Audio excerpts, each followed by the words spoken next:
സാധാരണയായി സംസാരിക്കാൻ വേണ്ടി ഞാൻ തിരഞ്ഞെടുക്കാറുള്ള വിഷയം പൊളിറ്റിക്കൽ റിലേറ്റഡ് ആയിട്ടുള്ള കോണ്ടന്റ്സ് ആണ്. ഇന്ന് വ്യത്യസ്തമായിട്ട് എന്തെങ്കിലും സംസാരിക്കാമെന്ന് കരുതി. അതിന്റെ പ്രധാന കാരണം നമ്മുടെ തന്നെ ഒരു സബ്സ്ക്രൈബർ ആണ്. ആള് ഒരു വിഷയത്തെ പറ്റി സംസാരിക്കാമോ എന്ന് ചോദിച്ചു. ഞാൻ അതിനെപ്പറ്റി കുറച്ച് ഇന്റർനെറ്റിലൊക്കെ ഒന്ന് സെർച്ച് ചെയ്ത് കുറച്ച് വിവരങ്ങൾ കണ്ടുപിടിച്ചിട്ടുണ്ട്. സോ ആ വിഷയത്തെ പറ്റിയുള്ള വിശകലനമാണ് ഇന്ന് നടത്താൻ പോകുന്നത്.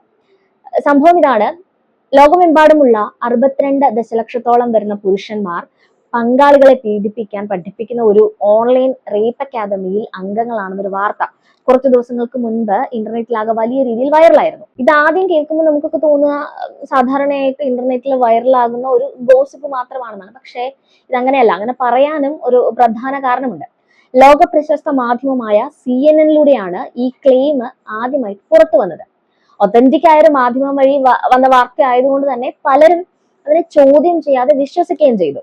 അങ്ങനെ വിവാദം സോഷ്യൽ മീഡിയ അടക്കം ഏറ്റെടുക്കുകയും കൊടുമ്പിരി കൊണ്ട ചർച്ചകളൊക്കെ നടക്കുകയും ചെയ്തു. സോ നമ്മൾ ഇന്ന് സംസാരിക്കാൻ പോകുന്നത് ഈ വിവാദം എങ്ങനെ ഉണ്ടായി, ഇതിന്റെ അടിസ്ഥാനം എന്ത് എന്നൊക്കെയാണ്. 62 ദശലക്ഷം പുരുഷന്മാർ ഇത്രയും നീചമായൊരു പ്രവൃത്തിയിൽ പങ്കാളികളാണെന്ന് കേട്ടാൽ ആരായാലും ഞെട്ടും. പക്ഷെ ഈ കണക്ക് അത്രയ്ക്ക് അങ്ങോട്ട് വിശ്വസനീയമായിട്ട് തോന്നുന്നില്ല. ലോകത്തെമ്പാടുമുള്ള 62 ദശലക്ഷം പുരുഷന്മാർ ശരിക്കും ഇങ്ങനെ ഒരു ക്രിമിനൽ നെറ്റ്വർക്കിൽ പങ്കാളികളാകാൻ സാധ്യതയുണ്ടോ? അങ്ങനെയൊക്കെ സംഭവിച്ചിട്ടുണ്ടെങ്കിൽ അത് ലോകത്തിലെ തന്നെ ഏറ്റവും വലിയ കുറ്റകൃത്യ ശൃംഖലകളിൽ ഒന്നായിരിക്കണം. അങ്ങനെയെങ്കിൽ ബാക്കിയാവുന്ന ഒരു ചോദ്യം കൂടിയുണ്ട്: എന്തുകൊണ്ട് ഇത്ര വലിയൊരു സംഭവം മുൻപ് ശ്രദ്ധയിൽപ്പെട്ടിട്ടില്ല? ഈ വിവാദത്തിന്റെ കേന്ദ്രത്തിലുള്ളത് മദർലെസ് എന്ന ഒരു അഡൽട്ട് വെബ്സൈറ്റ് ആണ്. ഈ സൈറ്റിനെ കുറിച്ച് ചില ആരോപണങ്ങൾ നിലനിൽക്കുന്നുണ്ട്. റിപ്പോർട്ടുകൾ പറയുന്നതനുസരിച്ച് ഈ സൈറ്റില് കൺസെന്റ് ഇല്ലാതെ എടുത്ത വീഡിയോകളും അതിനോട് ബന്ധപ്പെട്ട കമ്മ്യൂണിറ്റികളും ഉണ്ടാകാമെന്നാണ്. അങ്ങനെ ഈ റിപ്പോർട്ട് പുറത്തു വന്നതോടെ ഈ ക്ലെയിം എത്രത്തോളം വസ്തുതാപരമാണെന്ന് ചിന്തിക്കാതെ പലരും ഇതിനോട് പ്രതികരിക്കാൻ തുടങ്ങി. പക്ഷെ എനിക്ക് തോന്നുന്നത് ഇതിൽ പറയുന്ന ഈ 62 മില്യൺ മെൻ എന്ന കണക്ക് തന്നെ സംശയാസ്പദമാണ്. ശരിക്കും പറഞ്ഞാൽ ആ വെബ്സൈറ്റിലേക്ക് ഒരു മാസത്തിൽ വരുന്ന ആകെ വിസിറ്റേഴ്സിന്റെ കൗണ്ടാണ് ഈ 62 മില്യൺ എന്ന് പറയുന്നത്. അതായത് ഒരാൾ ക്യൂരിയോസിറ്റി കൊണ്ടോ അല്ലെങ്കിൽ ഒരു ലിങ്ക് വഴി എത്തുന്നതോ അല്ലെങ്കിൽ ഒരു പ്രാവശ്യം മാത്രം സന്ദർശിച്ചത് കൊണ്ടോ ഒക്കെ ഈ ഒരു എണ്ണത്തിലേക്ക് എത്താവുന്നതാണ്. പക്ഷെ വിവാദത്തിൽ പറയുന്ന അനുസരിച്ച് ഈ പറയുന്ന 65 മില്യൺ എന്ന കണക്ക് വെബ്സൈറ്റിലെ സ്ഥിര അംഗങ്ങൾ ആണെന്നാണ്. യഥാർത്ഥത്തിൽ റേപ്പ് അക്കാദമിയിൽ പരിശീലനം എടുക്കുന്ന ആളുകൾ എന്നതുമായി ഇതിന് നേരിട്ടുള്ള യാതൊരു ബന്ധവുമില്ല.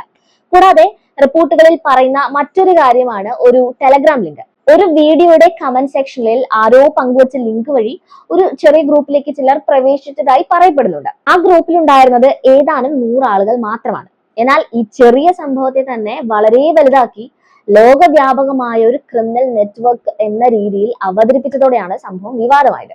ഈ വിഷയത്തിൽ ആദ്യമായി ശക്തമായ ശബ്ദം ഉയർത്തിയവരിൽ ഒരാളാണ് ലൈല മിക്കൽവീറ്റ്. വർഷങ്ങളായി ഓൺലൈൻ അഡൽട്ട് കോണ്ടന്റുകൾക്കെതിരെ പ്രവർത്തിക്കുന്ന ആക്ടിവിസ്റ്റ് ആണവർ.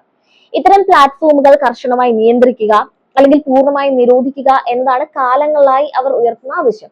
സോ അവർ ഇതൊരു ഇൻവെസ്റ്റിഗേഷൻ പോലെ നടത്തുകയും പിന്നീട് അവരുടെ ക്യാമ്പയിനുകളും ആരോപണങ്ങളും നേരത്തെ പറഞ്ഞ CNN പോലുള്ള വലിയ മാധ്യമങ്ങൾ ഉൾപ്പെടെ ഏറ്റെടുക്കുകയുമായിരുന്നു.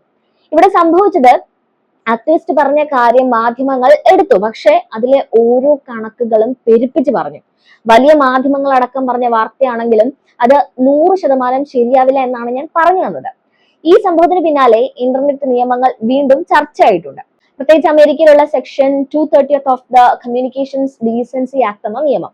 ഈ നിയമം പറയുന്ന അനുസരിച്ച് ഒരു പ്ലാറ്റ്ഫോമിൽ യൂസേഴ്സ് പോസ്റ്റ് ചെയ്യുന്ന ഉള്ളടക്കത്തിന് ആ പ്ലാറ്റ്ഫോം നേരിട്ട് ഉത്തരവാദിയല്ല. അതുകൊണ്ട് തന്നെ മദർലെസ് പോലുള്ള സൈറ്റുകൾക്ക് ലീഗൽ പ്രഷർ കുറവായിരിക്കും. അതുകൊണ്ടാണ് ആക്ടിവിസ്റ്റുകളടക്കം അത് ചേഞ്ച് ചെയ്യണമെന്ന് ആവശ്യപ്പെട്ടത്. പക്ഷേ മാധ്യമങ്ങൾ അത് പ്രചരിപ്പിച്ചപ്പോൾ വിഷയം കൂടുതലായും എക്സ്പ്ലെയിൻ ചെയ്യാതെ ഷോക്ക് വാല്യൂ ഉണ്ടാക്കാൻ വേണ്ടി അതിനെ ട്വിസ്റ്റ് ചെയ്തു.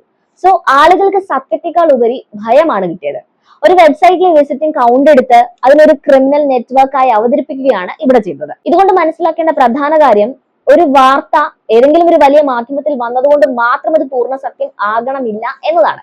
അതുകൊണ്ട് ഇനി മുതൽ ഇങ്ങനെ വലിയ ക്ലെയിംസ് കണ്ടാൽ നമ്പർ കേട്ട് റിയാക്ട് ചെയ്യുന്നതിന് മുൻപ് അതിന്റെ കോണ്ടെക്സ്റ്റ് മനസ്സിലാക്കി മാത്രം പ്രതികരിക്കുക.